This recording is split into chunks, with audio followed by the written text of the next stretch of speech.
The archetypal final girl fits a pretty rigid mold. She's demure, innocent, stays away from the sex and drugs that lead her friends to their doom. She's relatable but resourceful, often repurposing household goods in her fight against the movie's antagonist. She'll do plenty of screaming and running, but ideally should deliver a final quip as the villain dies. While some final girls have seen franchises built around them, spanning decades-long battles with evil, others are a one-and-done affair. Nevertheless, these final girls movies left us wanting even more out of the character. And so, with that in mind, I'm Ellie with What Culture here with 10 final girls who should return for a horror movie sequel. Number 10. SUZY BANNION in Suspiria. Characters in horror movies tend to go through the ringer, but few have a more viscerally grotesque time of it than SUZY BANNION in Dario Argento's giallo masterpiece Suspiria. The 1977 cult classic is so ludicrously awash with the red stuff as to be totally ageless. This kind of over-the-top madness is evergreen. Played with investment by Jessica Harper, SUZY is a rare American studying ballet at a renowned German academy. We're treated to a particularly revolting death scene before SUZY even turns up.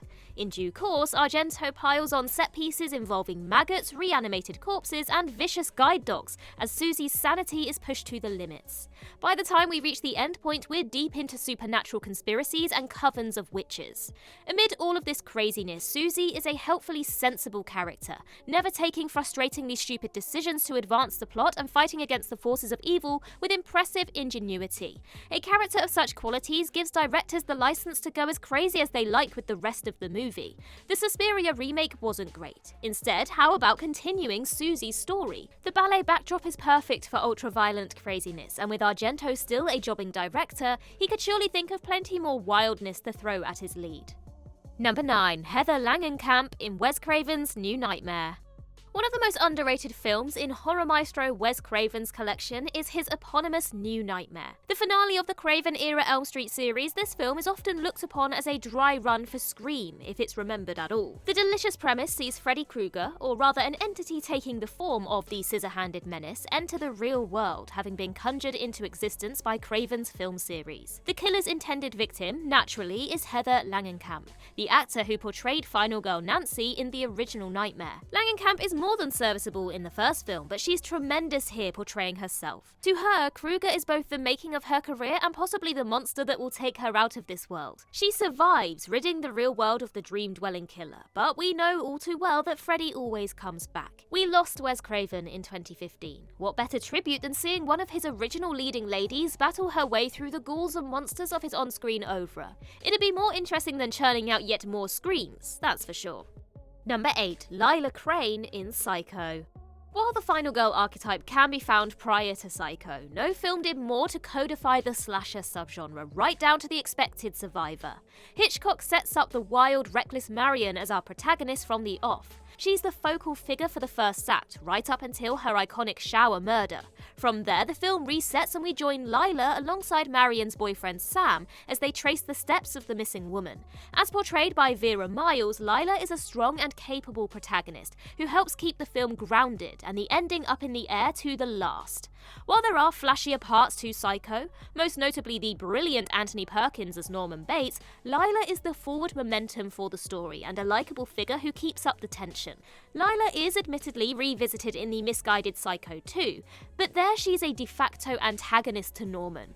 She's far too relatable a presence for that kind of treatment, a grounded but gritty individual stuck in a nightmare world. Instead, how about a sequel in which she and Sam chastely solve crimes around the American Midwest? If you've seen Psycho 3, you'll know which is the better idea. Number 7. KRISTEN MCKAY in The Strangers. A hugely effective horror that does a lot with a little, The Strangers takes a tiny cast and a single location and makes something pretty special. The oft-underrated Liv Tyler stars as Kristen, a woman staying with her boyfriend at his childhood home. The pair are at loggerheads as we open over a botched proposal, but when two intruders descend on the house, they're forced to put their differences aside in the hope of staying alive. It's a home invasion movie in the vein of Straw Dogs or Funny Games, an investigation of random violence. There's much more focus on characterization realization here though. Over the course of the ordeal, the battling couple are forced to cooperate and come together. Tyler's performance is committed but downplayed and naturalistic. She's neither a gung-ho action hero nor the kind of shrieking victim these films used to be based around. Instead, she tackles the matter like a true survivor, someone desperate to get out the situation by any means. This toughness and grit is missing from the film's sequel, which descends quickly into schlock and silliness. The franchise looks to roll on. There was little point keeping Kristen alive if she's not going to come back, so fingers crossed for the future of the series. Number 6. Danny in Midsummer.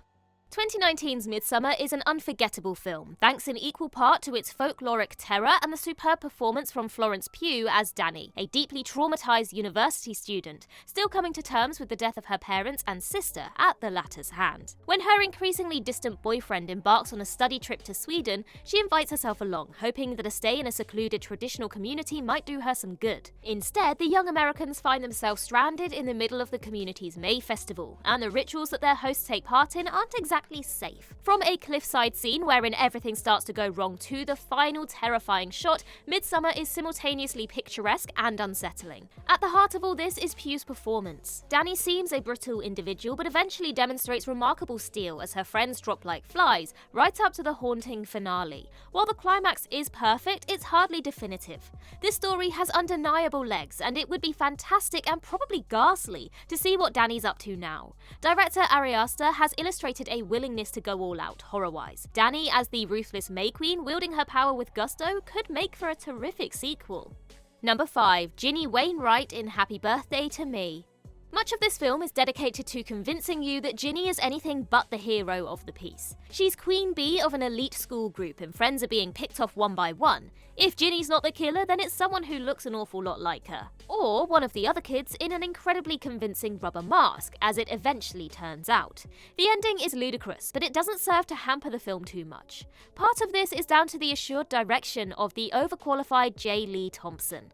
Mostly though, it's the commendably committed performance of Melissa Sue Anderson as Ginny, who invests in selling the idea that even she doesn't know whether or not she's carrying out these horrendous murders. It's nonsense, but compelling nonsense, and the cliffhanger ending has scope for an even more manic sequel. The film ends with Ginny having defeated her imposter, but caught in a compromising and bloody position by a cop. The sequel would see Ginny having to extricate herself from custody, haunted by the ordeal, and perhaps embarking on her own murder spree at long last. Number 4. Jess Bradford in Black Christmas.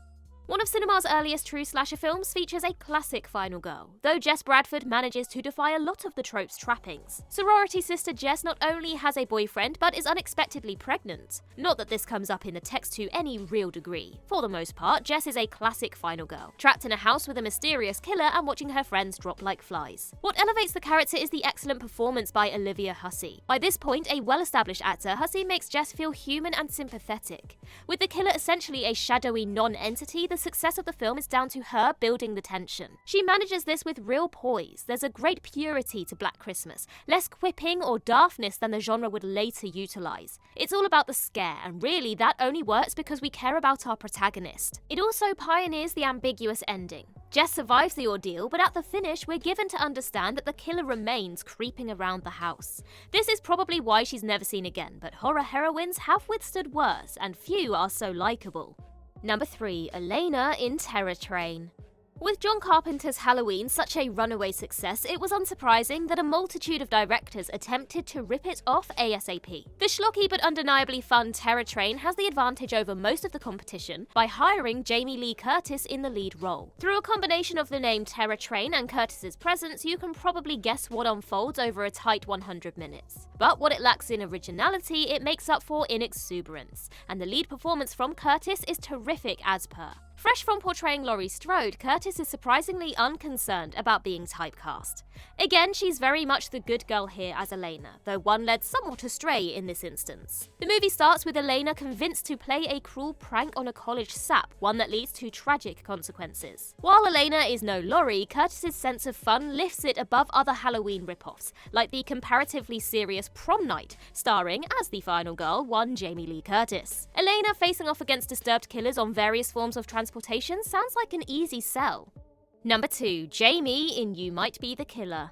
No genre has experienced so much self-referential content as horror. Sometimes it works brilliantly, sometimes less so. Just because you're pointing out horror tropes doesn't mean you're making Scream. One film that takes the final girl concept somewhere genuinely interesting is the underrated postmodern slasher You Might Be the Killer. We take a familiar setting, a summer camp, and a cozily familiar masked killer, and from there things get a lot more interesting. Our final girl here is Jamie, who is in every way the trope's archetype. So much so, in fact, that she becomes the object of envy for the other characters. She's so clearly designated the final girl that her mere presence means that others surely won't survive, unless they kill her first. It's remarkable that a film found a new twist in the postmodern horror subgenre, and the idea of a prophesized final girl is a fascinating one. There's a sequel tease involving another character, but Jamie's status as a survivor who by nature dooms others is far more interesting for further installments.